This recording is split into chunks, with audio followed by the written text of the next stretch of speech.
Paula Yates, A Life in the Spotlight. Paula Yates was one of Britain's most recognizable television personalities.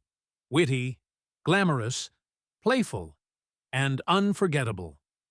She rose to fame in the 1980s and 1990s, becoming a defining voice of British pop culture. But behind the bright, cheeky persona was a life shaped by complexity, reinvention, and tragedy.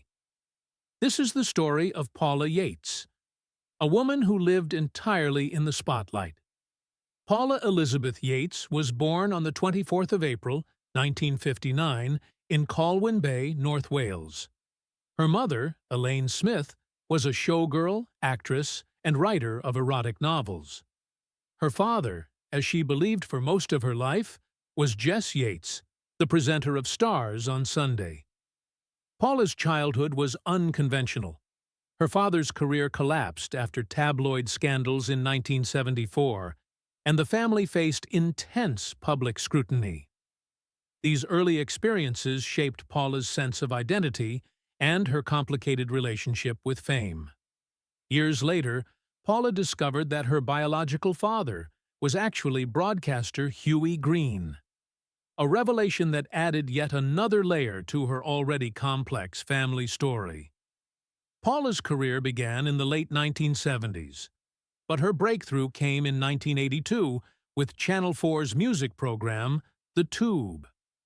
Her style was instantly recognizable, flirtatious, sharp, funny. She had a punk-influenced look and a fearless interviewing style. Paula didn't just present music. She embodied the energy of the British music scene. She interviewed the biggest stars of the era and became a celebrity in her own right. The Big Breakfast era in the 1990s, Paula reinvented herself again. This time on The Big Breakfast, one of the most iconic morning shows in British television. Her bed interview segments became legendary. Intimate, cheeky, unpredictable. No one else on TV was doing anything like it. Paula's charisma made her a household name. Even Princess Diana reportedly joked that she enjoyed seeing Paula on the front pages because it meant she could have a day off from the tabloids.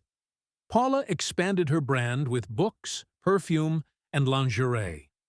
She was one of the first British presenters to turn personality into a lifestyle brand. Paula's personal life became inseparable from her public image. She married musician and activist Bob Geldof in 1986. Together they had 3 daughters, Fifi, Peaches, and Pixie. Their marriage was glamorous, high-profile, and constantly under media attention. In the mid-1990s, Paula began a relationship with Michael Hutchence, the frontman of INXS. Their romance was passionate and chaotic. The tabloids followed every moment. Hutchence's death in 1997 devastated Paula. It marked a turning point in her life. The press coverage intensified, and Paula struggled under the weight of grief and public judgment. After Hutchence's death, Paula's life became increasingly unstable. She continued to work, write, and raise her children, including her youngest daughter, Tiger Lily. But the pressure of fame, loss, and relentless media intrusion took a heavy toll. On the 17th of September, 2000, Paula Yates died at the age of 41. Her death was ruled an accidental drug overdose. The news shocked the nation. It reignited debates about tabloid culture, mental health, and the pressures placed on public figures. Paula Yates left behind a complicated but powerful legacy. She helped shape modern celebrity interviewing. She brought humor, glamour, and unpredictability to British television. She was one of the first presenters to merge journalism with personality-driven entertainment. Her story continues to be revisited in documentaries, books, and cultural retrospectives, and her influence can still be felt in the way television personalities present themselves today. Paula Yates was brilliant, bold, and deeply human. Her life was filled with laughter, love, and heartbreak. And although she left us far too soon, her impact on British pop culture remains unmistakable. This has been the story of Paula Yates, a woman who lived loudly, loved fiercely, and left a legacy that still echoes through British television. Thanks for your interest. What follows is an in-depth documentary about the fascinating life of Paula Yates.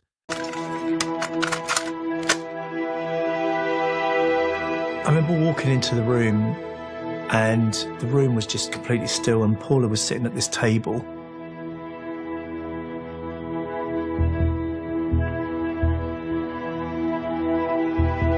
You all seem to be under siege. Relentlessly under siege, with 60 photographers sometimes outside. You know, it's unimaginable what goes on.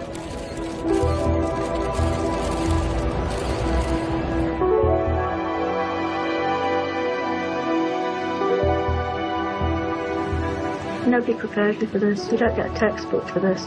You just do the best you can. You know, it just so happens I'm having to do it in public. Presented for the first time by page 3 girl today. Meow.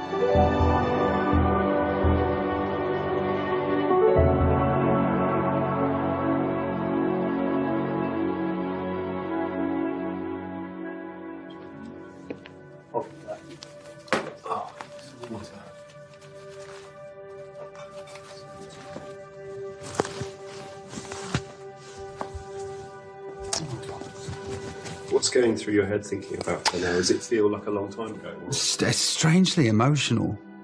As soon as I sit down in this chair, I just wanted to cry. So it's the weirdest feeling. It's very emotional, yeah. I wrote a song about her. And I've never said it's about her at all to anybody. It's a song called Cursed, and there's a lyric in it that goes, "Told everybody I'd slept with you. Thought you'd like it, knew you wouldn't deny it." It's not true. So if anybody goes and checks that song out. But it's true that she wouldn't have denied it. She wouldn't have denied it, no. No. That's enough about that. Bob's watching. What was the nature of your relationship? The nature of our relationship? What was the nature of our relationship? I suppose she would be a confidant. In order to be a good lover, do you think there's any particular things that people should do? Or use lubrication. A older sister. Do you find girls a great inspiration? I mean, are lots of your songs written about girls? Of course. She was incredibly smart, incredibly engaging. I've gone all red. You're in enough trouble as it is. Why? And somebody that was just fascinating to be around. Don't keep pulling me. I'm not, I'm just like, an object. I'm a person. According to a recent survey in Teenage magazine, more girls would like to look like my final guest tonight than the Princess of Wales. Her face appeared on more front covers than any other models last year. She's a journalist, an author, a businesswoman, and she's still in her 20s. Ladies and gentlemen, Paula Yates. I'm dreadfully conventional. I mean, I read romantic novels, which I buy and I hide under a pile of serious novels because I'm embarrassed to buy them. I collect pictures of Prince Andrew and his chopper.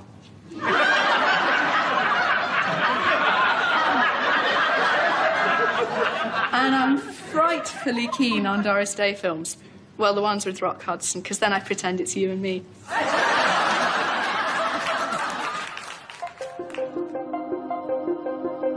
When I first met Paula, which is like the late 70s, I was a music journalist doing reviews for Record Mirror. And Paula Yates was a columnist. So the first time I went in there, she was sitting in the corner, banging away, trying to get this column done. But I subsequently found out that she was always slightly late with her copy. So I guess she was sort of behind on a deadline or something. Was she quite intimidating? She was quite unapproachable, fiercely intelligent. She was someone who really knew what she wanted, and she knew how to get what she wanted as well. So there was a certain kind of authority about her that I think was attractive. Certainly, I noticed at the moment I walked in. I mean, she was quite a kind of exotic figure with the peroxide hair, and she knew everybody. I mean, really, really well connected, which, you know, for us, I was sort of 18, 19, you know, we were sort of in awe of that.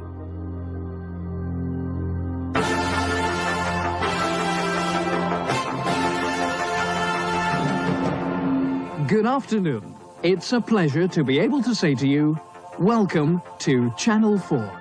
Britain's first new network for 18 years went on the air as scheduled at 5:15. One day on Channel 4, a pop show broadcasting from Newcastle arrives.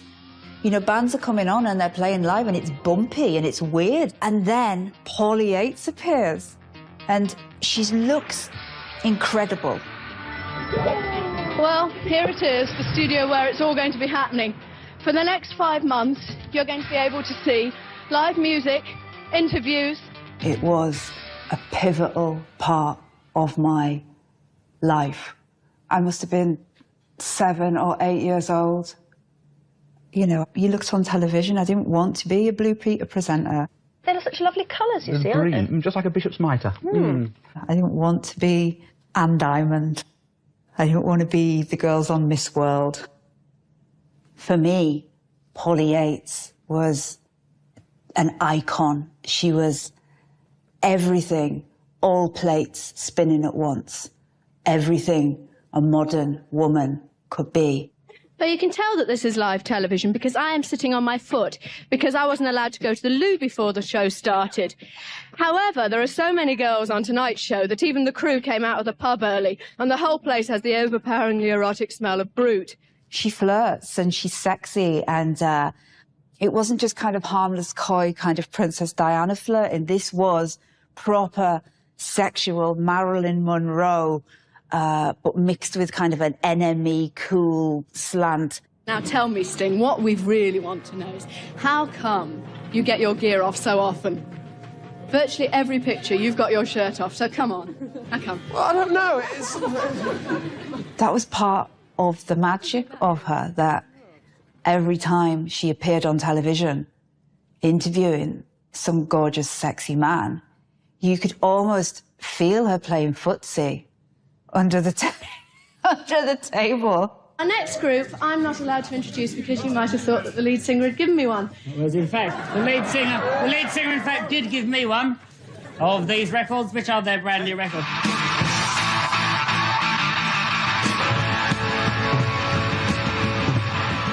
The Boomtown Rats had come along and they had this singer with real attitude, which was Geldof, this kind of real, you know, kind of Jack the Lad, kind of like an Irish Jagger, but a bit cooler than Mick Jagger was back then.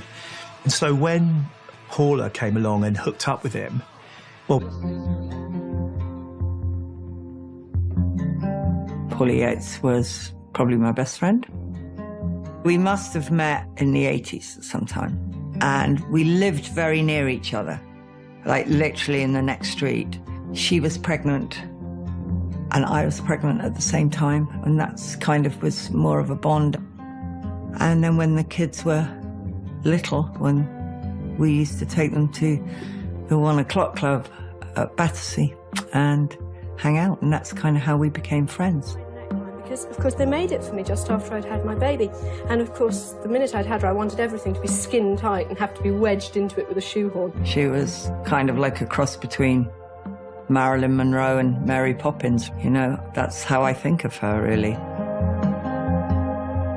She was an incredibly good mother, incredibly kind, very loyal to her friends, extraordinarily well-read. I mean, extraordinary. You know, you could ask her whatever the conversation was. Paula not just had an opinion, but definitely had knowledge of whatever you were talking about.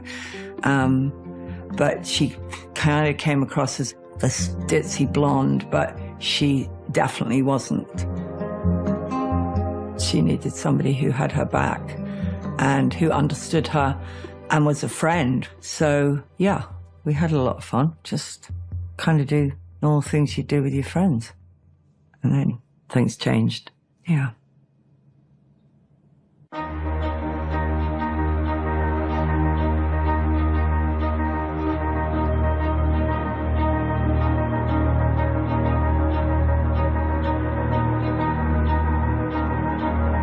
Detectives say they're baffled about the circumstances of the death of rock star Michael Hutchence. His partner, the TV presenter Paula Yates, is in London and is expected to fly out to Australia this evening. I was the editor of OK magazine, which is this national celebrity magazine. When Michael Hutchence died, I saw a front page of The Sun and it was all about Paula's grief and this, that and the other. And suddenly a light bulb lit up in my head and I thought, first interview with her would be really good. I found out that Paula had this sort of right-hand woman called Belinda Bruin, called her and said, look, you know, I'd be really interested in doing the first interview with Paula. I hadn't seen her face-to-face for 20 years, and here she was, not looking terribly different as a person, but her body language and her kind of general demeanour was just broken, really.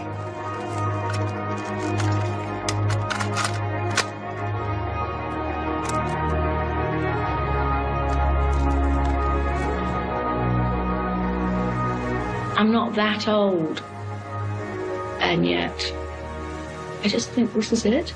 To be this lonely, this is it. And if anything, it gets worse every day. So I may seem calmer, I obviously am calmer, but I'm much more unhappy. The price my family is paying,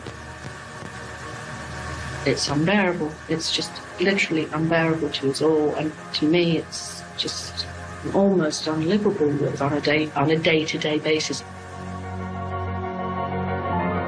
Michael was her love. Well, she never got over it. I don't think people do.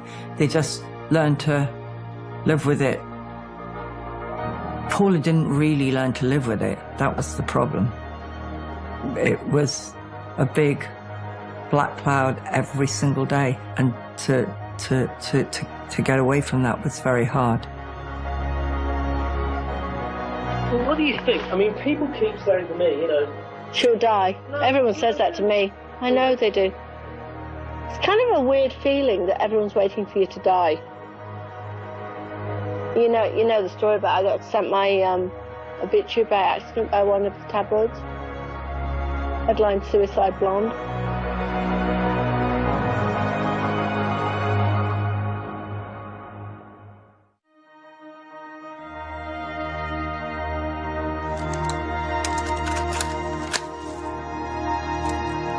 You go out with people that you meet in your work, and the people I met were in bands.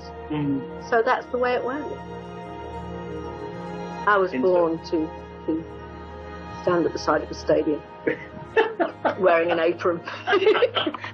But I can't imagine ever having me go out with anyone who couldn't fill a stadium. Shot 3, take 1. What's wrong? No, nothing's wrong at all. There's just a bit of stuff that won't be in shot that's over there. In your own time, my love. It's Christmas time. It all started just 8 months ago when a contingent of 40 British rock stars got together at a studio in London to record Do They Know It's Christmas? The sole purpose being to raise money for the starving Ethiopians. When Bob Geldof thought of the idea for the Band-Aid single, he rather expected it would make about 70... It's all right. What is wrong with me? Just start again. Just start again. Well, it's because I'm seeing people. Okay. Camera. Just start again. Please. Well, do you think I suddenly, that's why I had me pause, because I was a bit worried. Do you think they all know I live with him? Yeah, of course they know you live with him. I don't really want to act like I'm being... No, of course you didn't know. Okay. Ladies and gentlemen, welcome back to London, to Wembley and Live Aid. Will you meet and greet David Bowie? I still remember the whole day of watching Live Aid as if it was yesterday. All the big pop names of the time in Wembley Stadium. Live Aid was one of the most important and far-reaching charity ventures that the world has ever seen. By noon, 72,000 rock fans were packed into Wembley Stadium as Live Aid began in brilliant sunshine. The princess, a keen pop fan, apparently needed little persuading to join the huge audience. They were this iconic couple. They were both groundbreaking in their own rights. I mean, I remember we were on the Fulham Road and we went into, there's a jewellery shop there, and we went in and Princess Diana was in there. And Princess Diana said to Paula, "I love it when you're on the front page of the papers because it means I've got the day off." Bob Geldof, the rock star and inspiration behind Band Aid, Live Aid and Sport Aid, received a personal reward for his work this morning when the Queen presented him with an honorary knighthood. Basically, these diaries came along in The Sun, The Standard, The Mirror, which were daily showbiz diaries. And it was the first, if you like, daily monitoring of national British showbiz. And we were basically just filling the news, trying to fill the newspapers every day with showbiz gossip and pop gossip.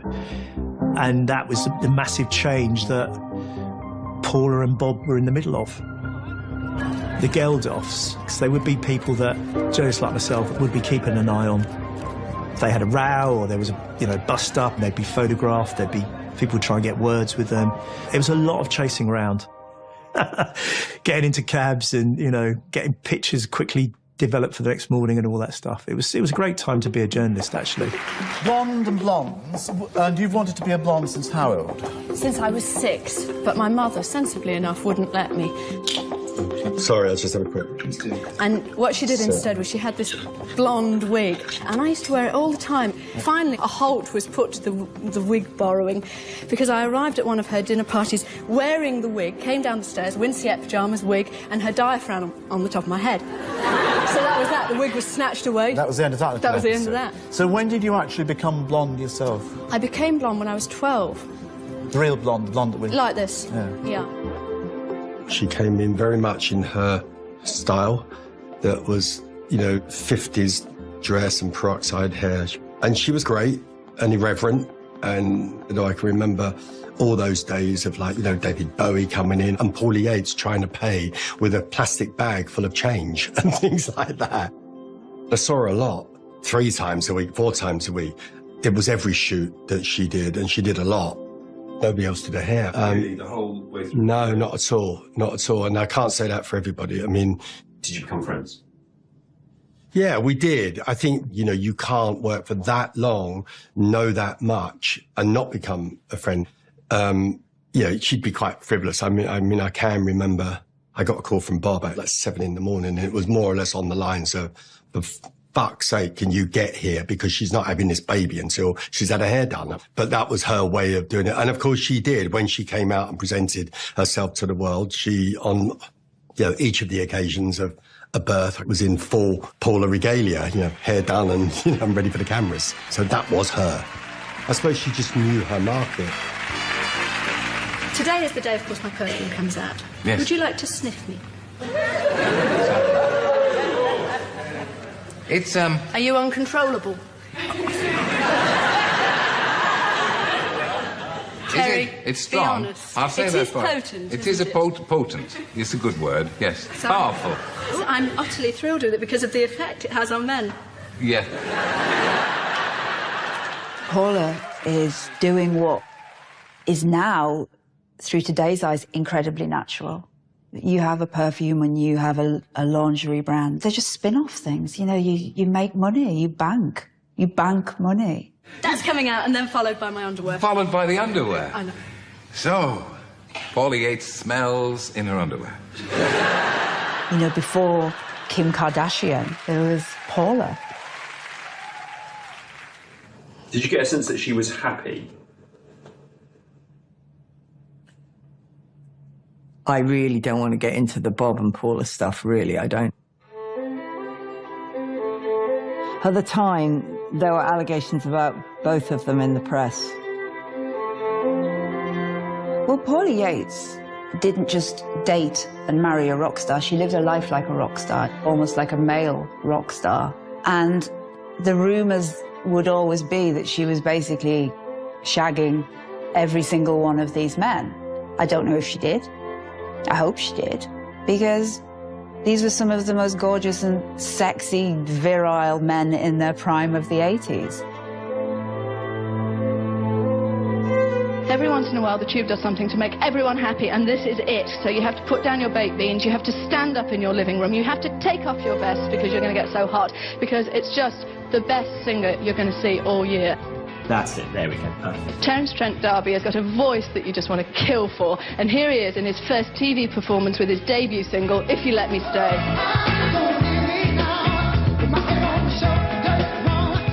My name is Sananda Maitreya.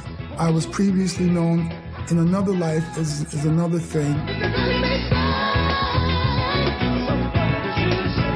First, let me just say that through the subsequent 35 years, I've been asked about Paula Yates on numerous occasions, and I've always refused to talk about her. But it's a relief to finally have this outlet to talk about and celebrate her life.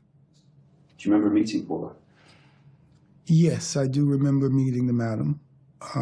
The first time I met her was before I went on stage for my first appearance on the Tube. What were your first impressions? My first impressions of her were what you would expect from a 24, 25-year-old. You know, wow, she's hot. You know what I mean? You know, the business is full of beautiful women, but the ones who have made the impact that she had on the culture at the time, there's something else there. He originally came up to do 6 songs, and 2 songs and did 6, and I can hardly speak, I'm so excited. You have a bit of a thing with Terence. I didn't have a bit of a thing. I had an affair with Terence for a year of my life. It's quite a long time. It's very serious. Yeah. He loved me. I loved him. Yeah. You're the first person I've told.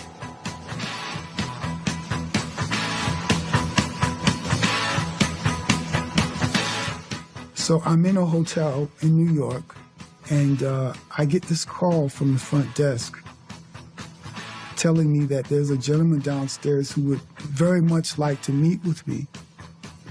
The gentleman says his name is Bob Geldof. Fuck. And it was something along the lines of, so, what's this about you and my wife then? Are you knobbing my wife? So, of course, I did what any other self-respecting, 25-year-old man would do, and I fucking lied to him. And what do you think about the comparisons that have been made about you and with Prince and people like Michael Jackson? I think with Prince, to be fair, a lot of it has to do with the fact that we're both of similar complexion. It's a headline. I don't want to see it. You can read it. I'll read its front page. It's News of the World. It just says, Bob's Paula caught with Black Star. And it's really shocking to see it from this perspective. Yes. Was race an element of that criticism that you faced, that story? We're an Anglo-based culture. How can it not? How can it not? The whole News of the World, Paula caught with Black Star, and manipulating that for public retribution. I was going to pay for that. I did. She was going to pay for that. She did. But I look at Terence now, and I think we poor fucker, because she got put through all this crap. A terrible trouble here. Virtually destroyed his career. Over here, it did all the scandal about me. What did it? I do believe that connected with that whole Bob and Paula thing, there were the knives out ready to carve me into Thanksgiving turkey. And that's subsequently what I experienced. Yeah, I don't think in terms of rating, I just think in terms of getting my links right. I'll just be, extremely relieved if it all goes smoothly, to begin with. The new £10 million 5 mornings a week Channel 4 Big Breakfast will have a combination of studio activities and live broadcast events, with ITN news bulletins popping up too. The format, insofar as there is one, is very much along the lines of television youth programmes, a sort of slam-bang gotcha style of presentation. One of the things that I think is great with this is it's so pacey. Everything just rollicks along. Hello. So shocking to see you not outside our house. I know. It's really weird. At today's launch, Bob Geldof, the big name behind the new show, wasn't around, but his wife, Paula Yates, a presenter on The Big Breakfast, was. Is he terrible in the morning? Are you good in the morning? I'm really sickeningly good. Like, you know, those vomity people that wake up and sing selections from Rodgers and Hammerstone very loudly up and down the stairs. Is it true you had an affair with Prince? No, Prince has been an idol of mine. No. Oh, come on. No. I don't believe that anyone else carried out their interviews on a double bed. I mean, that was very much her sense of humour. She loved that. That's more meaningful. Yeah. She always used to say to me, I'll never interview anybody less famous than myself. And she asked the kind of questions, naughty kind of questions, flirty kind of questions. You promised me you wouldn't wear that dress again. No, but you said you wouldn't wear yours. The Big Breakfast bed was somehow this kind of sexy detonator. You wouldn't be Wolf Mother with a howl like that. I could do a bigger howl if I got revved up. Hello! She became absolutely sort of key and crucial to it and emblematic of it in a way, because Paula Yates was the on-the-bed person, on the bed with Paula, and there she would be interviewing the great big stars of the time. Come on, give me some marriage tips, big boy. All right. And she would give these incredibly sparky, spirited interviews. It's not quite the same, though, is it, saying you were doing well in Belgium? It's like saying I was doing very well in Cleethorpes. Right, isn't it? Right. I mean, Belgium's quite dull, isn't it? And she did it by seducing every single person on the bed. It didn't matter who it was, whoever it was, she would flirt shamelessly, and she was irresistible. Is it true you've got 3 nipples? Yes, it is. Is it true you have 3 nipples? No, I don't. I don't have this unusual asset. It would be wrong to think that the on-the-bed interviews were all kind of jokey and light-hearted and frothy and superficial, because actually they weren't. Do you get upset? Because some of the criticism does insinuate that you're sort of too vol au vent short of the full buffet. Somehow or other, being on the bed meant that people would talk in a very open way about all sorts of things. And Paula was expert, actually, at really getting to the root of an interview and getting to the really interesting stuff. It doesn't matter if you're a man or a woman. Everybody can do drag, you know? But what attracted you to it in the first place? I mean, when was that moment where you suddenly thought, hey, I'm going to put on girls' knickers? Of course, this was all before 9 o'clock in the morning, and therefore it was a kind of revolutionary television, a kind of masquerading as light entertainment, but really having sometimes a very serious kernel. Does it make you cross that it's not easier for gay men to get a baby when they'd probably make very good dads? I think it's just the way things are, really. It will change. How quickly? Probably within 10 years. Do you remember meeting her? I'm guessing it was the Big Breakfast. I must be the absolute most envied woman in the entire country because Jason's kissing... Yeah, because I'm married to Bob and because Jason's kissing my arm. You're going to ask me what I was thinking then? I was thinking, don't fancy Jason. It's like everybody fancied Jason. They still fancy Jason. It's that chin. I was like, fancy her? Oh, yeah. Of course I did, yeah. Nothing ever happened. Yeah, no, nothing ever happened. Yeah, I wanted her to fancy me. Now, Bob was just telling Are you going to come no, and see you us? can't suck my big toe. You're going to come and see us? You're going to come and see us on telly? Yes, I am. You know, she was easy to get on with. And I don't find that many people easy to get on with because, you know, I'm quite socially awkward myself.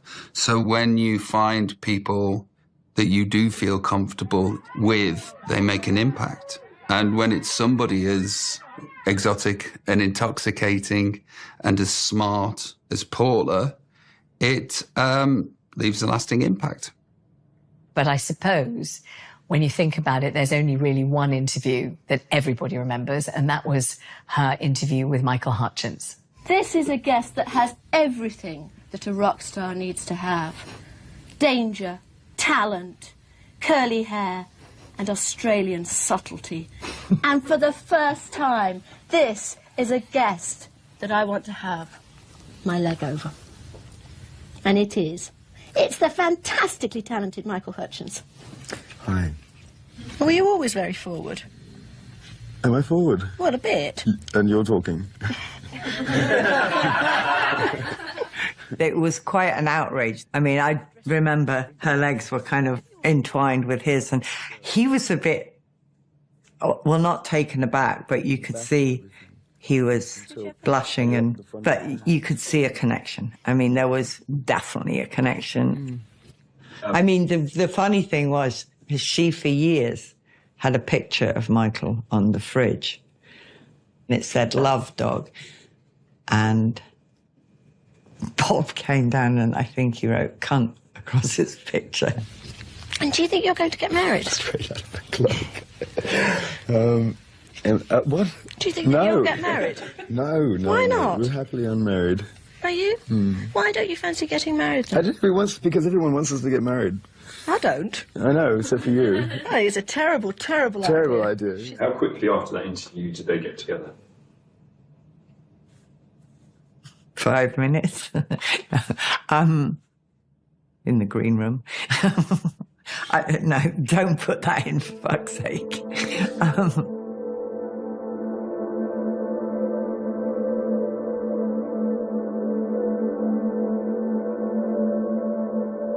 Maybe the initial shock that her and Bob were no longer and that she was having this affair with this very colourful Michael Hutchence, sort of very handsome, very kind of desired kind of figure, that would have been a good story for a while. But I think then the media sort of took Bob's side because he was St. Bob and Paula was the Scarlet Woman.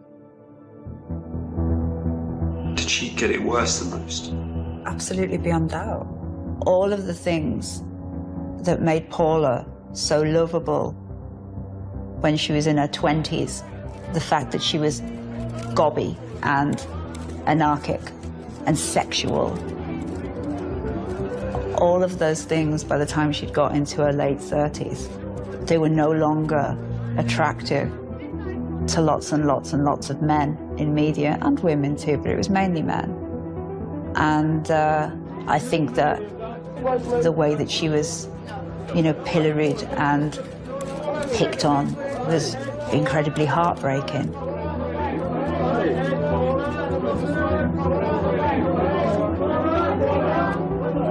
I wouldn't have changed anything I had done, but I would certainly have changed a lot of things other people have done. Such as? What like?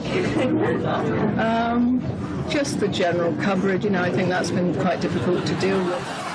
Is it breast implants? Oh, well, that's very gentlemanly. That's really nice. You could have said it was like Gaza. It's that constant kicking up the arse, you know, and that's what made me really angry about how she was treated on Have I Got News for You, because she got a drubbing that a politician wouldn't, who, you know, led the country into absolute ruin.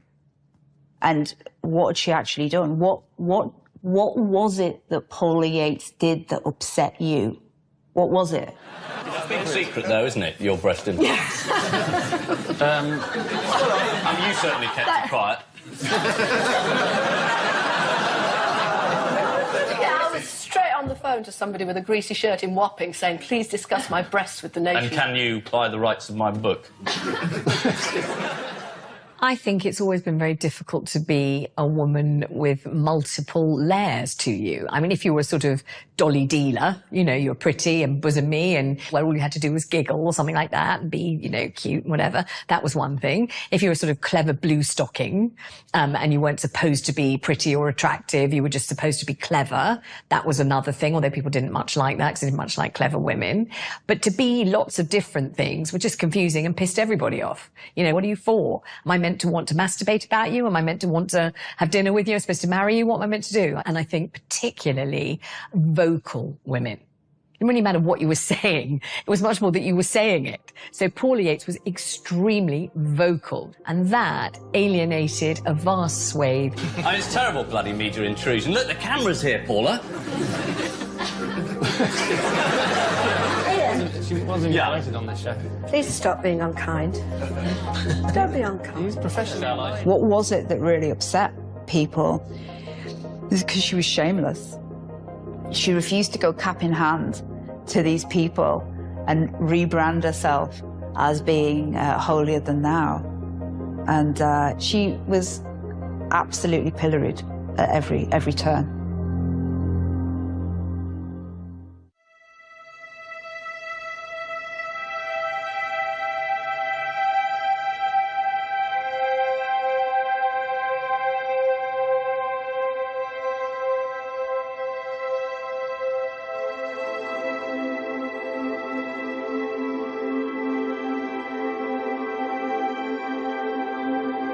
I think we just waited all our lives for each other, and when we had each other, that was everything we ever hoped it would be. Were they having a good time? Yes, they had a great time. Yeah, they had a really good time. I mean, you know, they went to Bali on holiday, they went to Paris, they went to Rome. Michael had his place in the south of France, so they would go there.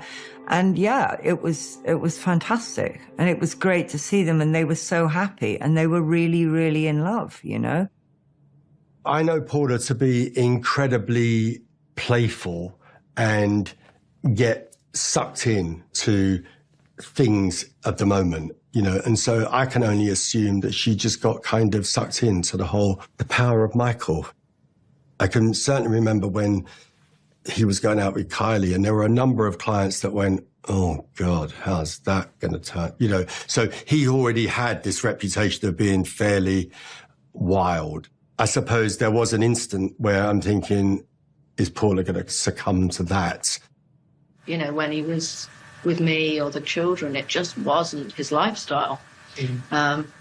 But certainly on tour, I don't think he ever made any secret of what he was like. So his drug use just was not in any way an issue. Did he ever use drugs when you were together? That's not really business what he got up to now. What was the reaction to their new relationship? The press. Well, it just went crazy, didn't it? It went crazy.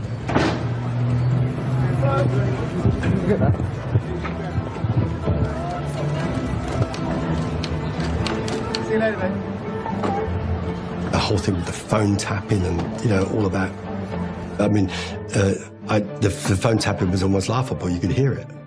I mean, it's madness, but illegal stuff. One day, my daughter came and said, Mum, there's a guy climbing in the bedroom window. And I was like, what? He says he wants to talk to you. So he thought it was okay to climb into my daughter's bedroom, scared the living daylights out of her, and then said, no, it's okay, I just want to speak to your mum. And so that was okay. The papers had to be filled every single day, and if they were, you know, scandalous stories, all the better. All the more chance of getting on page one.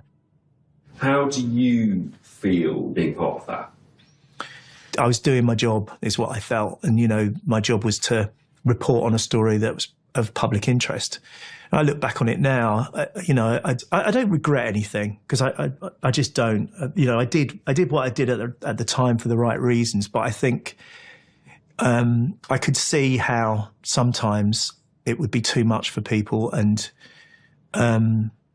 that's not a nice feeling, really.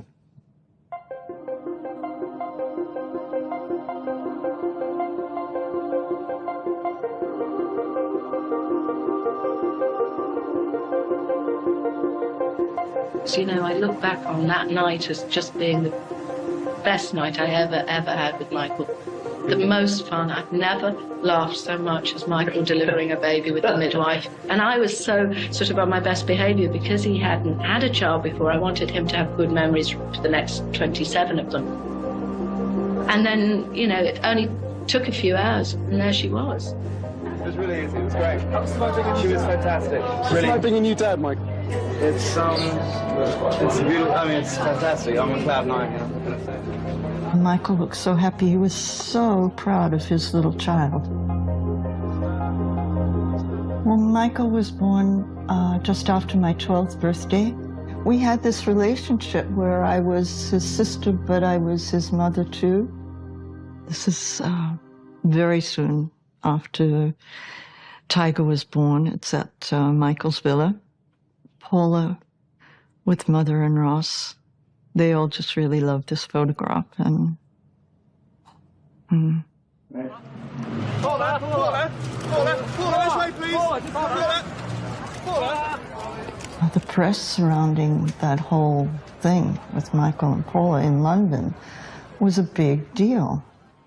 At some stage, he said to me, you know, it's like people know where I'm going. He said, how do they know when I get a car, they know where I'm going? They're there before I am.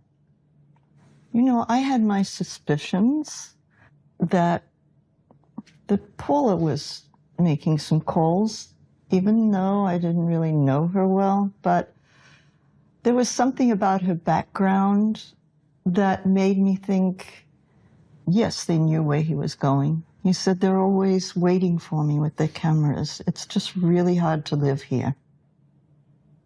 I suspect there were people in the press she liked and people she violently didn't like, because being Paula, there would be no halfway measures. Pretty much everyone on tabloid newspaper was not someone she was going to like very much. Rock and roll's most talked about couple were attending the glitzy opening of Sydney's IMAX Theatre last night. At the same time, detectives were raiding their London home. Acting on a warrant, police seized plastic bags containing a substance believed to be opium. I think the beginning of the end of that was obviously the drugs bust. That caused huge, obviously, upset, worry, and then the press were like, you know, now we've got them. Now we've got them. Suffice to say, he certainly wouldn't have dreamt of using any drugs in his... Yeah.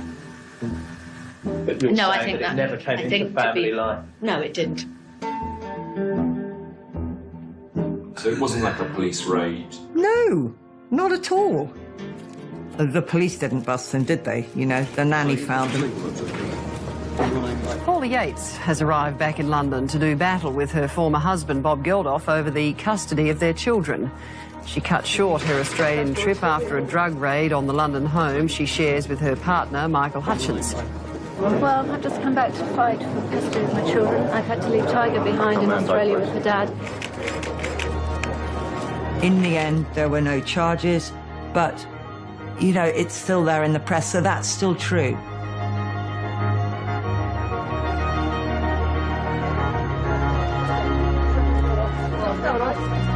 Basically, the kids were going to go out with Paula. Michael had arranged it all. He'd rented this house. Everything was going to be great. He was very excited to have the girls come.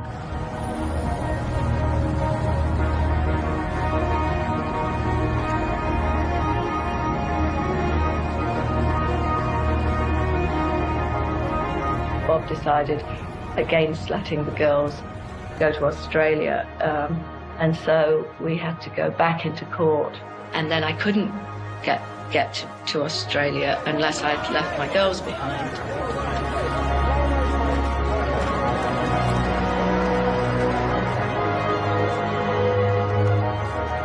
Michael hated to be away from us, absolutely found it almost unbearable.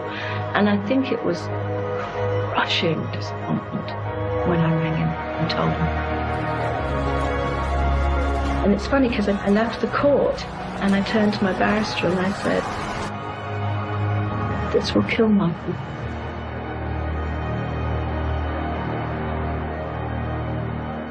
Welcome, please, Paula Yates.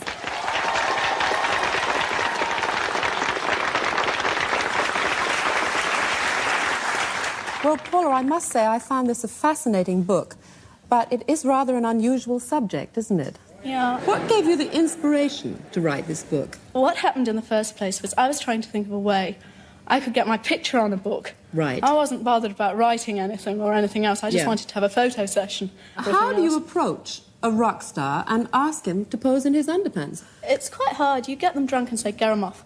Oh, well, why did you stop at the underpants? Because I don't want to see their willies. I mean... She said she was laying in bed one morning and she saw a pair of Bob's underpants lying at the end of the bed over some post on the end of the bed, and she thought that'd be a good idea, get them all to wear their underpants and make a book. She did it. You know, that was Paula. What she went out to do, she did. Which is your favourite picture in the book? And there's quite a few to choose from. My cover picture's my favourite picture. OK, well, thanks a lot for coming in, and I really enjoyed seeing your book. I hope I can take a picture of you and your underpants someday. Graham? Did she enjoy being famous? No, she loved being famous. In them days, she loved it. She had columns everywhere. She loved being on all the shows. She loved talking.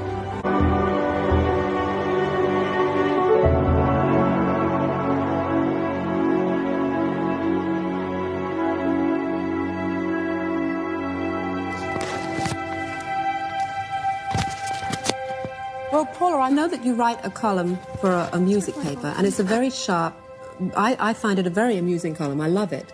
And I wondered why a lady who writes as well as you do would want to do a nude photo layout like you did for Penthouse. Was it... To make money. To make money, just for the money? Yeah. Because you didn't even have on underpants? No, but I didn't realise my backside would look like a scalded ham when I did it. Yeah, well, no, that's what I thought. I thought, well, here is this beautiful girl posing in Penthouse, and yet when she takes pictures of rock stars, they've got their knickers on. And you didn't. You hadn't thought that, in fact, Jackie. Well, I don't know. I think the book is going Jackie to be Collins wrote novels, loads of them, to huge acclaim, enormous success, and earned herself a great deal of money just through the power of her pen. So I think what Jackie Collins is trying to say to Paula Yates here, under the guise of, hey, we're all part of the sisterhood, you know, it's really great to see you here, I really admire what you've written, so why did you get your butt out? Why did you need to be naked? And really, my view about this, my response to this is, what's it got to do with Jackie Collins? What's in your future, Paula? What do you want to do? In the near future? Well, I'd like to do a cat food commercial, and I'm serious. Paula, it was very nice to talk to you tonight. Thanks Thank a you lot. very much. Bye-bye. You know, Paula Yates would be one of the first feminists to realise that going on television or standing up in the media and trying to talk about anything to do with women and supporting them in their lot goes down very badly. You've had what could be called a colourful career. I mean, with pop and lingerie and perfume and motherhood now. Motherhood's the thing, isn't it, for you? You found your niche. Yeah, I think that I like it very much. And I think that one of the nice things about it is the more children you have, the more you realise how fantastic it can be at home. And so with my new book, Terry... Not another one. I know! I was actually loath to say it, but the new book, one of the things that primarily it's about is the fact that in the media nowadays, lots of people, they really plug how great it will be for women to be out there working. And it's very rarely said how great it can be at home. So this is from Paula Yates's book, The Fun Starts Here, a practical guide to the bliss of babies. Many couples have found that their lovemaking difficulties arose because they always made love once they went to bed. And of course, as any new mother will tell you, the minute she's in bed, she's unconscious. Sometimes merely changing the routine by either going to bed earlier or making love in different places removes the pressures of the bedroom. Just talking to your partner about how you feel means that neither of you will allow misconceptions to blow up out of all proportion. Keep communication open at all times and have sex on the kitchen table. I mean, I think, to me, that shows all the kind of contradictions and complexities of Paula Yates, because in that one paragraph you can see that she, A, is kind of acknowledging that it's not all that sexy to be a new parent. B, you're knackered, you're absolutely exhausted. Sex is the lowest thing on your list. But C, she's got to have sex on the kitchen table to give it that sort of Paula-esque flourish. But as with many parts of her life, you're not sure she really means it, and you're not sure it's all that sincere, and you're not sure she'd even think of taking her own, in inverted commas, advice. There are 1,000 books put out like this a year now. You know, this is Paula talking about breastfeeding and your pelvic floor and getting your body back and trying to shag when you've just had a baby and trying to stay sexy and the monotony, but also the joys of being in the house. And is it nice to be a housewife? And, like, what does housewife mean? And, like, you know, this is the bloody bread and butter of what every women's magazine is about now, you know? And she got so much crap for it. I'd read in one of the papers today that the journalist was saying how she was ready to knock your head off. I know. Because she felt, you know, it was anti-feminist and all the rest of it. You've no time for, or at least you're for women staying at home with the babies. I think that it's not at all anti-feminist. And I think that the whole point of feminism was surely that instead of trying to have it all and juggling everything, you know, you go out to work, you have your time with the baby, and then you have to do all the washing up because your husband won't do it, because husbands don't. Well, it's true, isn't it? Everyone always pretends that there's new men. There are no new men. And I'm not being sexist. Most men, they don't do nappies, they don't wash bottoms, they don't wash their own bottom if they can avoid it. You know, it's ridiculous. You see, Paula, she'd have a basket in one hand and a baby on the other. And she was tiny. Don't know how she did it, because she was tiny. And she'd, I'd give you back, no, I'm fine, because it'd balance her out. Paula was a friend of mine, and I was a makeup artist. We met 1992, 93, and stayed friends with her ever since.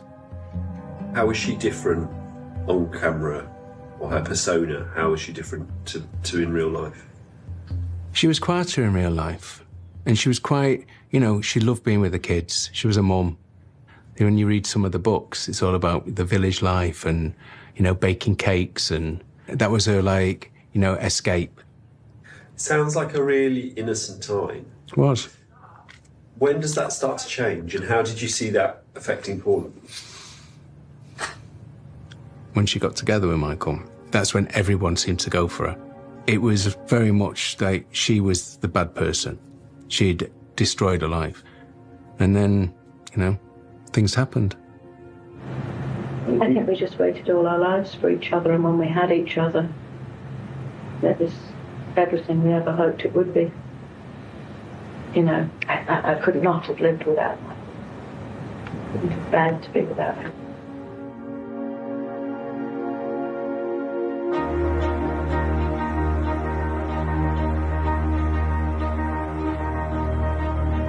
Detectives say they're baffled about the circumstances of the death of the lead singer of the group In Excess. The rock star Michael Hutchence was found in a Sydney hotel room. There were a number of prescribed medications located at the scene, and they were taken by the scientific police. So we're talking syringes or... No, I'm talking about prescribed medication. I got a phone call about 2 in the morning. It was John Martin, who was the In Excess tour manager. And he said he'd been trying to get hold of Paula, but no one's answering the phone, and Michael's dead. And I went, oh my God, I need to get to Paula's. So I got to Paula's, I had a key, I let myself in. And as I opened the door, Paula was on the steps. I said, it's Michael. And she just said, no, no, no, and literally punched me and said, please don't say that, don't say it, don't say it. I have to stop it. London is just waking up to this tragic news, and the reaction already is one of deep shock. At the couple's home in London, Miss Yates was said to be devastated. And by this time there was, I mean, the street was full of press. Anthony Burton, who is Paula's sister and great friend, had gone out and given the statement. She's devastated. If there was anything further to say, well, we'd learn more, then it'll be said, but not at this stage. And I took the children to Bob's house. I would ask that you do not even take photographs of them getting into the car and going off. Gotcha. So that's enough. That's all I need.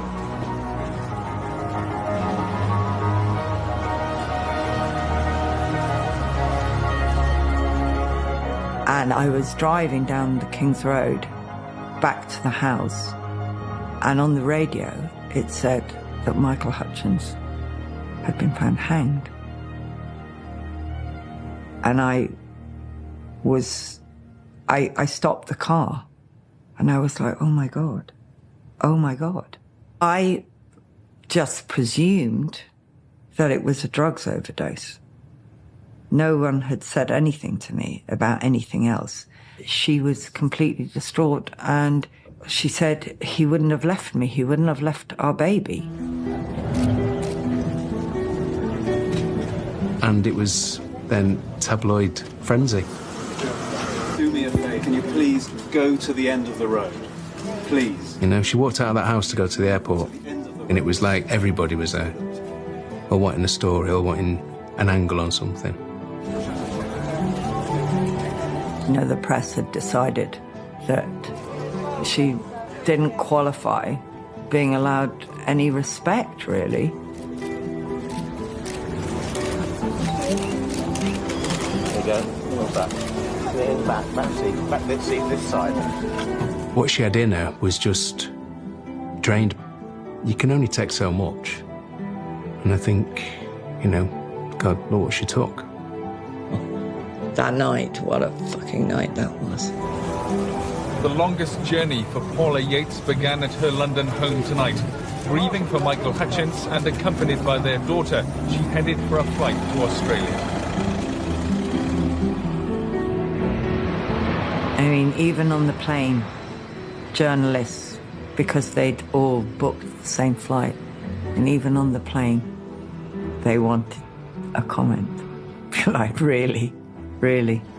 The waiting press saw nothing of her at Sydney Airport. This, the only glimpse, as she arrived at the morgue. She'd wanted to see her partner's body.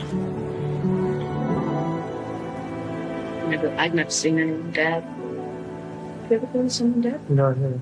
It's really weird. I mean, you're cold, like I mean, you are like ice.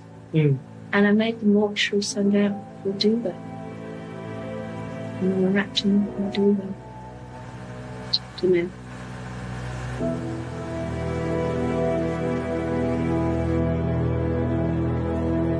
Michael's body was cremated. The ashes, we're being told that Paula Yates is taking those back to the UK with her and her 16-month-old daughter Tiger Lily. They're reportedly flying home tomorrow.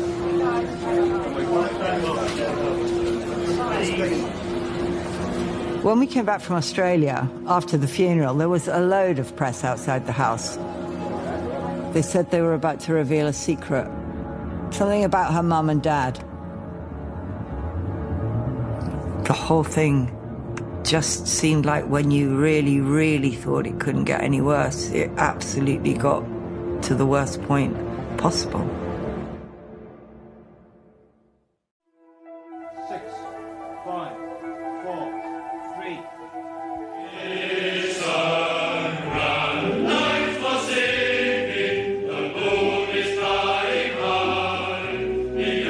So explain to me Jess Yates. Jess Yates was this kind of avuncular figure, like a kind of ageing country priest or vicar who presented this programme called Stars on Sunday. He was completely light entertainment brackets religious. If you can imagine that. So that was Jess Yates. You know, the romance of the sea is never very far away here in Llandudno. He was like this kind of religious father figure on TV. And that was his image, basically. Paula, I think she sort of always kind of gravitated towards her father because her father always seemed to be the most solid figure. Paula Yates, your mother was... Yeah, my mother was very glamorous in that very sort of 1960s way, and used to trot off to Paris to buy her underwear, which, when you live in Snowdonia, is fairly unusual. And your father, what was he like? Well, my father, when I was very small, was manic-depressive, so he had enormous mood swings all the time, but he was also extremely funny. So it was a sort of odd combination between when he was low, he would be entirely silent, sometimes for months on end, and when he was up again, he was this great raconteur. So what was your life like with him in the house as a child? What did he do? He had a mighty Wurlitzer, you'll be glad to know, which I think lots of people have suspected, and he played that a lot, I mean a lot at night.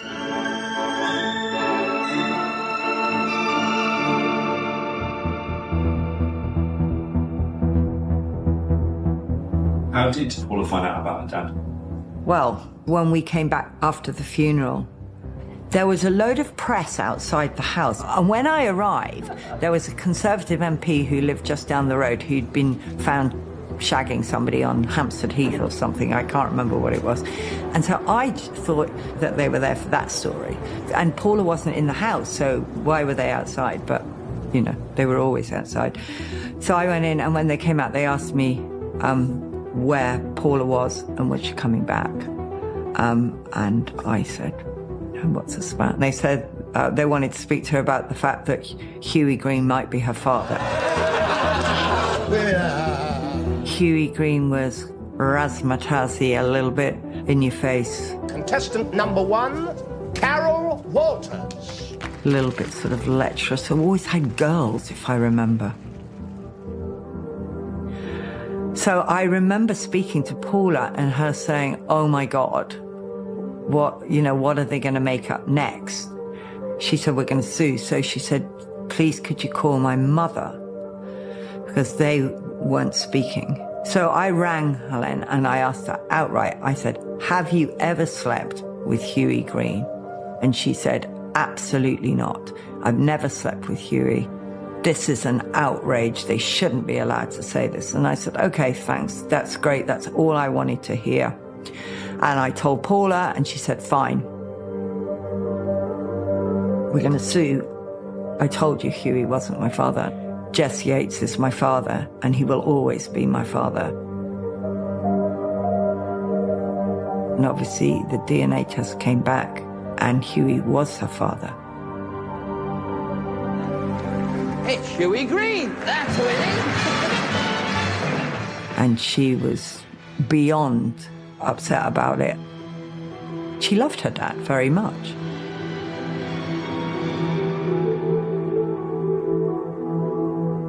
I had no idea. That was the thing. I mean, I wouldn't have done the DNA had I been kind of forewarned, but I wasn't. So I did the DNA thinking that I would certainly at least just be able to defend my father.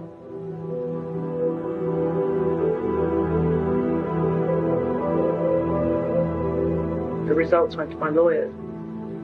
I made a joke, sort of feeble, pathetic one, and went, ha ha ha. So Hughie Green's my father. And he went, actually, Paula, could you sit down because he is? So it was like everything in the space of a week vanished. I mean, literally vanished.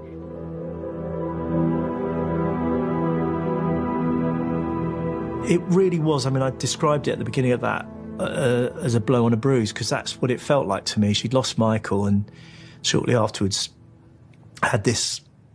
It almost seemed like some unknown force was just making life as absolutely awful as possible for her.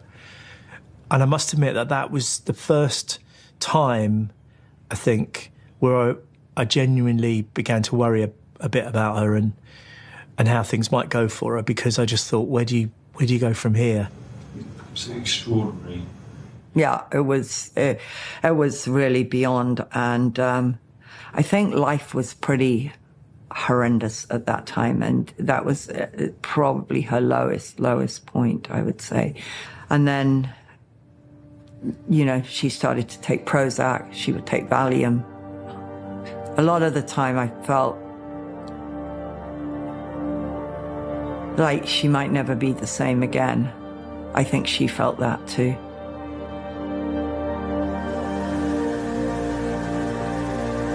One of the things that's really shocked me from all of this is how physical the pain, how it literally does feel like someone's punched you or broken something. You know, your heart actually breaks. You know, it actually breaks, and you can feel all the time this pain. I mean, it's so difficult, it's such a dark time, but is it gradually getting any easier at all? If anything, it gets worse every day. You know, every night I just, sit there. I don't sleep very well, and I never slept very well, but I sleep very, very little now. And so 3 in the morning, and you're sitting there in the darkness, or even if you put the telly on and you're sitting there watching the telly, just think, gosh, I'm not that old. And yet, this is it. It's horrible.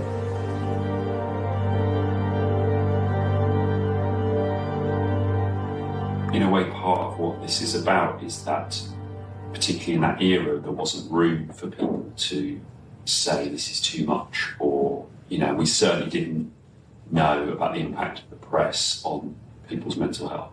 Oh, I think the press have a huge amount to answer for. I mean, the stuff that they wrote was A, incredibly unkind, and B, mainly not true. Back in the 80s and the 90s, these columnists were the cornerstone of the newspaper. Anne Robinson, people like that. You know, I remember hearing that they were on six-figure fees. What was it about Paula that meant that other women maybe criticised her? For a start, I think that, you know, Paula was sexy and gorgeous in a way that probably got women's backs up. Trying to bring women down a peg or two. It's what women often do. But then she gave them endless material. You know, the thing also about being a columnist, and I have had columns like this, is that you desperately want it because the money's really good. Paula Yates is a gift. It's literally like going to the slot machine and putting your coin in and it coming out gold. Do you ever look back on any of your own writing?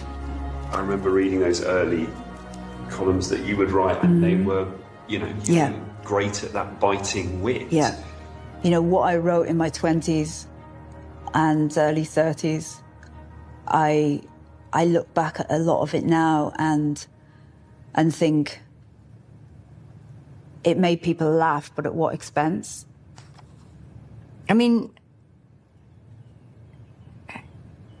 this is harassment on a horribly emotional level. But it is interesting that people feel that it's okay to have a running commentary on someone else's life without actually thinking any deeper about their emotions or their feelings, just for the sake of a little bit of gossip, a little bit of what can we talk about at a dinner party, or did you see what Paula Yates did today? It's people's lives, and it's just a load of bollocks. The problem is if somebody says it and they say it enough times and they write it down, it becomes true. The things I read bear no reality to what the situation is. They just bring it down as if Paula got what she deserved, as though it was some divine punishment for me for existing. Entirely forgetting that 3 children lost their stepfather, a little baby lost her father. They shocked me, those columns. They really shocked me by their viciousness and their lack of any humanity. I mean, if you make people's everyday life, just going to the shop, taking a kid to the school, hell, of course that's going to have an effect, because you don't want to leave the house. You're like, I just don't want to go out there and face that. Well, I'm very exposed. I mean, you always sound like you're whining, but, you know, you're talking about somebody who's basically under siege for half of their week from the tabloids. But they are outside my house for up to 10 to 12 hours, where I can't take my baby out without being literally pushed up against railings. You can't keep ringing the police and asking them to move them on because you feel like a wanker. Yeah. You're trapped in your house and you're scared. You know, she used to ring me at 2 or 3 in the morning. She used to say to me, Belinda, he did love me, didn't he? And I'd be like, yes, Paula, he did love you. And she said, this is what keeps me up at night, you know? And it was really heartbreaking. Whatever people say about our snowflake generation, there's no way that somebody appearing on a red carpet in the way that Paula started in her worst times would be laughed at and jeered at and made into news, whereas back then, her decline, it was treated with glee. Long before Michael Hutchence died, Paula Yates was already involved in a long custody battle with her ex-husband, Sir Bob Geldof. Today, confirmation she lost that fight. Her 3 children to Sir Bob will now live with their father for most of the year. I mean, the other day, this photographer came up to us and said, "How's your little fucking bastard?" in front of the baby. And I punched him right in the face. Any mother in this country would have done that. That's what you do. Yeah. It's like, fuck you trying to get a reaction out of me like that, you little... But, you know, that never comes out, what they actually did to set you off. Oh, we'll have to drink something else now. You've got another glass of you, haven't you?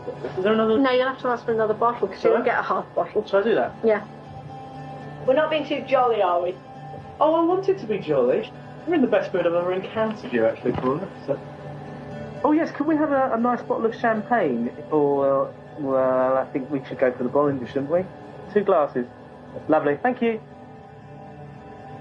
Let's see if there's anything we haven't covered. I think we've talked about just virtually everything. Was she struggling with alcohol at this point? Well, we were all struggling with alcohol. You know, I never noticed it because I used to drink quite a lot anyway. I gave up 6 years ago, but I did used to drink quite a lot, to be honest, and it was part of being a journalist to drink. So I didn't really notice if someone ordered a bottle of champagne. I couldn't care less. Order as many as you like, basically. Looks interesting. When you met her, did she drink? No, she never drank. She was a famous teetotaler in those days. I mean, there's the advert she did with Oliver Reed. My son's Monterey Vineyards. And she's having a glass of wine, and he said, "Oh, I didn't think you drank." And she said, "This is 99.5% alcohol-free." But yes, she was very famously teetotal.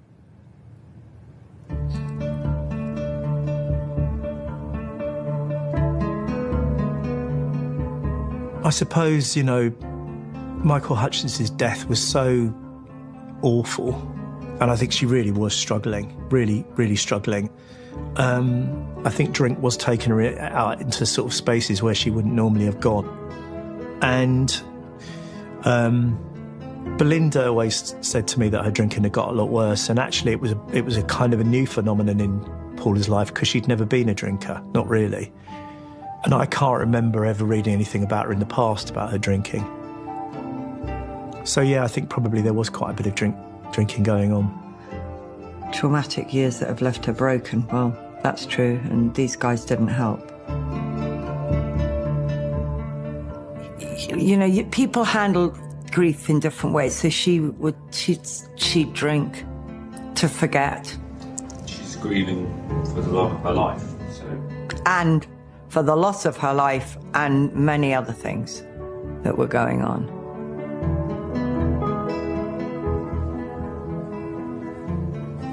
Do you see parallels in both of your hedonism and where that went? We were, I suppose, seeking glorious escape.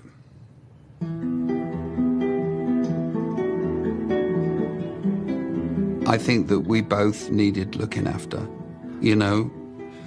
She's very secretive about all of that stuff. You know, it wasn't something that she shared.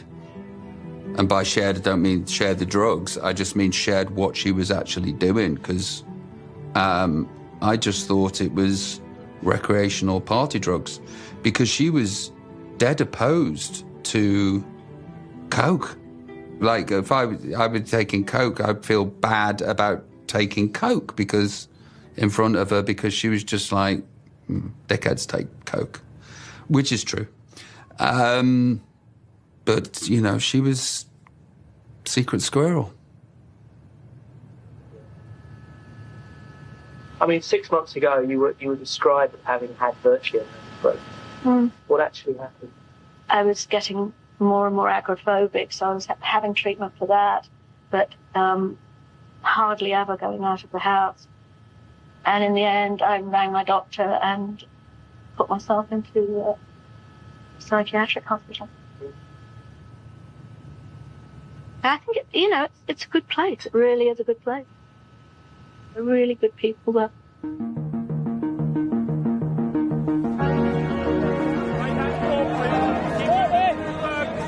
Keep moving through.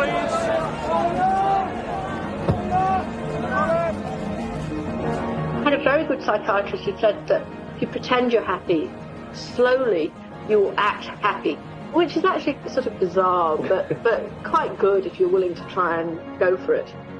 And I went back into the Priory, had a few days where I just kind of gathered myself, came back and sort of thought, yeah, I'm just going to try and be all right. And there'll be some days where I can't do it. But then I don't even blame myself. I just look back in the last few weeks and I just think, wow, we're doing so brilliantly. We're in the new house. We're all settled. We're all speaking to each other. What, you mean as in you and Bob? Yeah, everyone's trying to make it all right. So I kind of feel proud of that. That was a happy Paula. You know, that was more the Paula I would say that I was kind of used to. And part of the reason for that, I think, is because she was just such good company. You wanted to be around her. You know, when I used to do the interviews, and when I finished the interview, I'd be sorry it was over.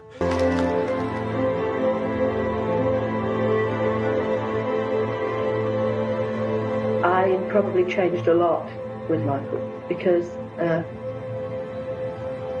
once I was with him, the need to flirt, which had been the kind of cornerstone of my personality, and certainly the thing I was most famous for, evaporated.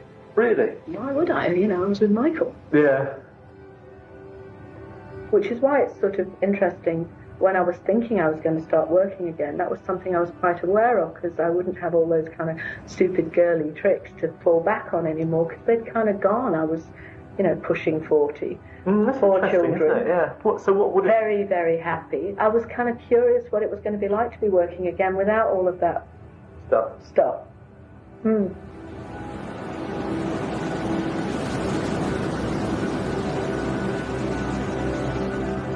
Paula bought a house in Hastings by the sea. Really nice little house. And she loved that. I think she felt kind of safe there. And she started writing again. She was going to turn all the things that she'd experienced, all the things she'd learnt from Michael's death, into a novel.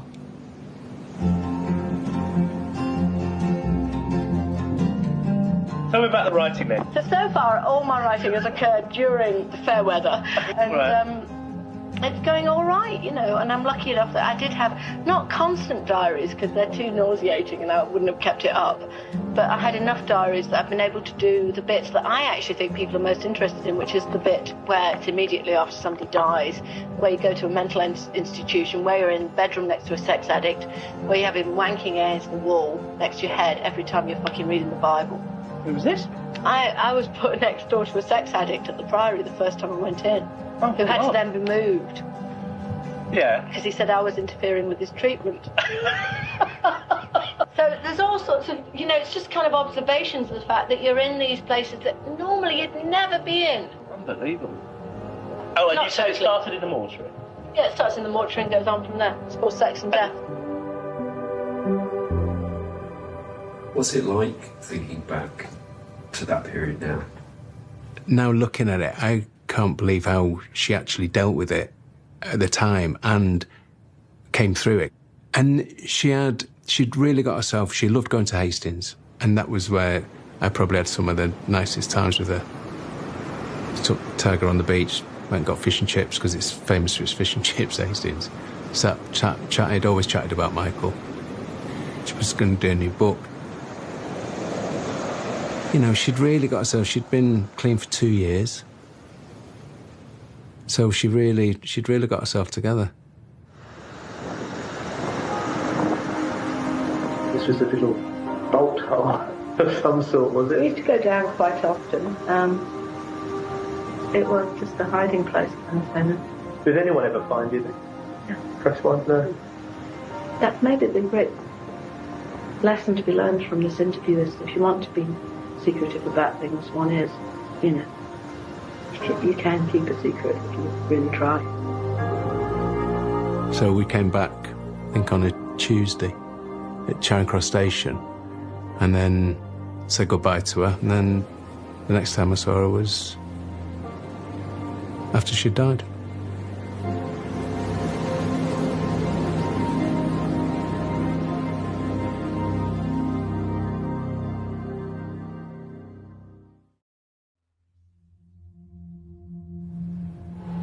Well, what do you think? I mean, people keep saying to me, you know... She'll die. Everyone says that to me. I know they do. It's kind of a weird feeling that everyone's waiting for you to die. You know the story about I got sent my obituary by accident by one of the tabloids. Headline Suicide Blonde. But I hadn't died. I was there at the house and they sent it to me. They just had a great headline. When I read all these articles just waiting for me to die, I just think, well, fuck you, I'm not dying.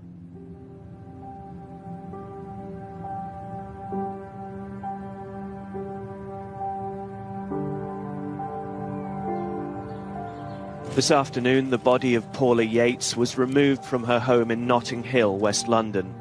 A friend who called to see her this morning found her in bed.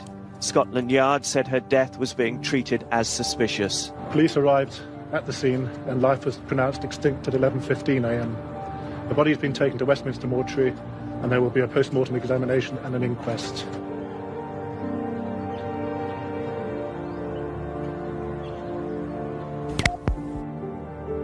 Was it a shock when she died? Yeah, of course. Yeah, it was a major shock. Because I'd seen her the night before. Yes, it was a shock. I mean, it was definitely an accident. There's no way on earth I could ever imagine her doing something like that. I'd been for a run, and I came back and my phone just had a load of messages in it. Have you heard about Paula? I thought, what's she done now? She wanted to move on with her life, and probably when she died was the best place I've seen her, ironically, for a very long time. And, you know, as the coroner said, had she been an habitual drug user, this would not have killed her. But she took illegal drugs for the first time in 2 years, and your body says, no, I don't want it. And so she died. Yeah, it was a big shock. Her inquest heard in recent months she had been back on track, relaunching her career. One witness said she was fed up to be back in London, but all said she had stopped taking drugs. And it was an intolerance to drugs that cost her life. Paula Yates took some heroin, her body couldn't handle it and she died. The coroner said her behaviour was foolish and incautious, but he couldn't accept that she would take her life while her daughter was in the house. He recorded a verdict of death after non-dependent abuse of drugs.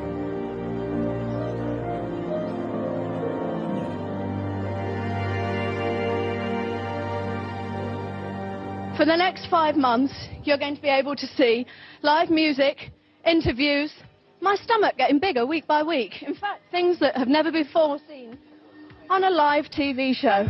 She should be remembered as a vivacious trailblazer to a million little girls.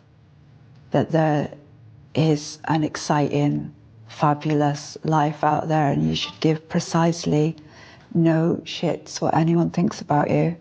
With interviews, I tend to just ask what I want to know. And I want to know what Cliff Richard does in his spare time just as much as I want to know what sort of a kisser Simon Le Bon is. No. Well, that was a good link, you see, from Steve to Duran, who are sitting here. I'll just move my leg. Sorry. Oh, go on. And now tell me a bit about your video project I've been hearing a lot about. Oh, we don't want to talk about videos.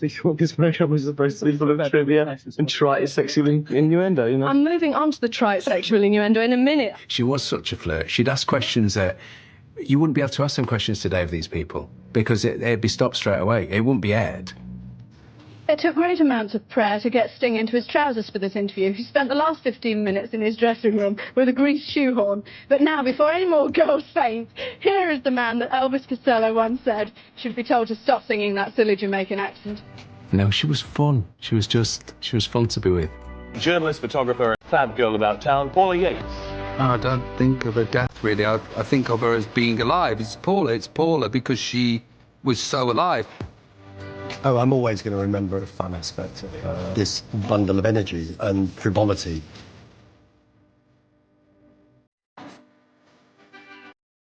I believe that she was some type of goddess She was very, very much about a woman being her own self. And she was bright enough and eloquent enough to do that. Because women all look in the mirror and inevitably think that they're fat and repellent, whereas men look in the mirror and they think, hey, you're pretty gorgeous. Really? Yeah. She was such a groundbreaking person in her day and, you know, brought such a joy to the screen. I was always involved with these sort of poetical, droopy types, sort of like Jeremy Irons without trousers. Sadly, I never actually came across Jeremy Irons without his trousers, but I tried hard. And paved the way for lots of other people in this day and age who, you know, wouldn't be able to do the kind of presenting that they do if Paula hadn't done it first. Now, this is a fantastic moment for me because it is the first time ever that somebody has come 3 times on the bed. Well, give me some marriage tips, big boy. Hello. She was part of that movement that was the change in TV. Ding dong. So I've heard. She was absolutely one of a kind. Few people realise that my links with the mod started before I was even born, when Pete Townsend asked my mother out. You know, I can imagine her being like, for instance, a brilliant interviewer on Desert Island Discs, for instance. No one could talk to people the way Paula did.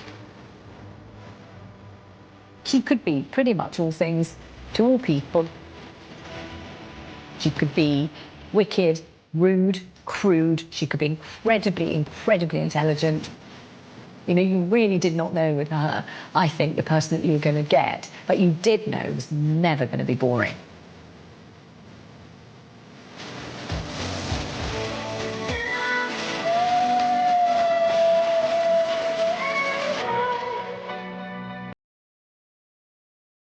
If you could talk to her now, what would you say?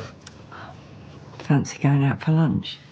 No. What would I say to her? What would I say to her? I don't know. I would just be very happy to see her face.